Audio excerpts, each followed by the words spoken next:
some goals, you really want to achieve them, but in the past maybe you haven't had so much success. Maybe you've started off really strong, but then kind of fell off in a few weeks. That happens to most of us, especially around the new year. I'm actually filming this on New Year's Day, so I am all in the energy and the vibration of sticking with goals and setting them with intention. So I want to give you a few steps that are going to help you get really clear on your goals, how you can achieve them, and what is stopping you from achieving them so that you can get rid of that and be really successful in your goals. So the first thing that's really important is clarity. So not only knowing what you want to achieve, but why. Why do you want to achieve it? The most important thing is to have a strong why. I'm gonna share with you a little trick that I do to help me get really clear deep down on my why. So let's say whatever your goal is, let's say you wanna lose 10 pounds or you wanna start an online business. Why do you want that? So first ask yourself why. Then whatever answer you give yourself, ask why about that.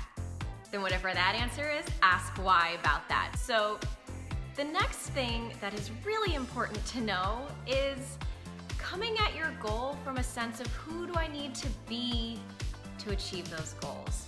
Most people are going to tell you this is what you have to do.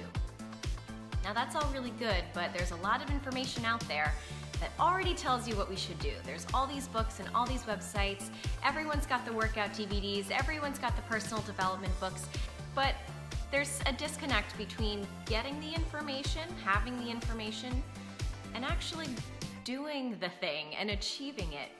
And the disconnect there is that we're not coming at our goals from a place of our identity. You need to come at it from this perspective of like, who do I need to be? So who is the person who is going to lose 10 pounds? Well, she is motivated, she is dedicated, she gets up every day, and without question will go and do her workout. Taking on the identity of who you need to be in order to realize your goals is the next step. Before we can reverse engineer them, before we can put a plan in place, we have to get clear on those limiting beliefs, the things that are holding you back, and who you need to become in order for those goals to be realized. Now, once you do that, then we can get into the nitty-gritty of the structure. So this is what I love to do. I love to get really clear on how you are going to achieve your goals, breaking them down. So if you have one big, large goal, let's break that up into 6-month increments. What do I need? If I want to see this happen in 6 months, what needs to happen each month? So then what do you need to do every single day to make that happen? What are your daily tasks? Write them down, get really clear, break it down into something that's doable because you don't want to set yourself up for failure. So that's your structure. The next thing is accountability. This is so important. This is what we all forget about. Whatever works for you. I mean, there's a very small percent of the population that is internally accountable, which means that once they tell themselves they're going to do something, they're going to do it. Most of us have to be held accountable to things. I know that's true for me. So there's different ways to stay accountable. You can have a partner. You can have, like a running buddy, someone who will get up and be there every single day for you. And when you are accountable to someone else, you're less likely to slack off. Coaches are another really way to stay accountable. I personally have a coach for areas of my life that I want to grow, and I think everybody should, because when someone is standing over us saying, okay, have you done this? This is what you need to do next. I'm here, I'm rooting for you, you've got this. We can achieve so much more, and there's nothing wrong with having someone there for you to kind of tell you what to do and kick you in the butt a little bit.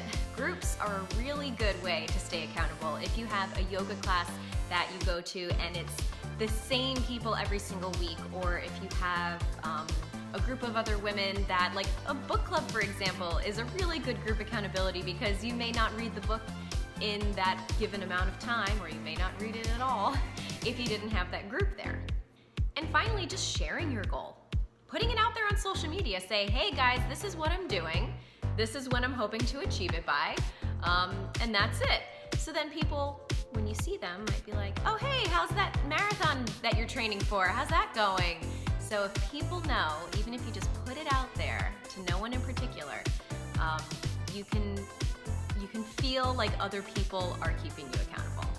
And the very last step, and this is not something to be missed, is check-ins with yourself. So I like to do weekly check-ins with myself, maybe on a Sunday. I would review my goals for the week and see where I was. You can even rate yourself and say, all right, I did kind of shitty this week. I didn't do too good. Next week, I'm working on being more consistent. When you check in with yourself, you can see from week to week how your progress is going. So that's a really simple one. So I'll recap really quickly. First thing is clarity of your what and your why. What is your goal and why is it important to you? The next step is knowing who you are, who you need to be in order to achieve that goal. What are those limiting beliefs that you have that are holding your mindset back from achieving it? And who do you need to become? Who is that person who runs that marathon in that best time? Or who is the person who's gonna get up and do their workout every day? Or who is the person who's going to meal prep on Sundays and stay consistent with their diet? Who do you need to be in order to achieve your goals? The next one is structure. Break it down, reverse engineer your goals, take a long-term goal, chop it up into short-term goals, and then take those short-term goals and create daily tasks for yourself. Make them achievable, make them simple. The more important thing is consistency over the long term. Rome was not built in a day. If you're training for a marathon, you're not gonna start running 26 miles on day one, right? Next, accountability. Tell someone what you're doing, have a partner, have a coach, have a group, whatever it is you're doing. Accountability is definitely going to help you get to that next level without giving up. And last thing is having weekly or even daily check-ins with yourself, anything that works for you. Just coming back to what your goals are, rating yourself on how well you did that week and what you need to do better next time or what you need to keep the same, what is working for you. So check in with yourself. I hope that was helpful for you. Please comment below if you have any other tips or tricks or suggestions that have worked for you in the past. What are your goals for this year? I would love to know. I love hearing about what people are working on. So please comment below, share with us what your goals are for this year.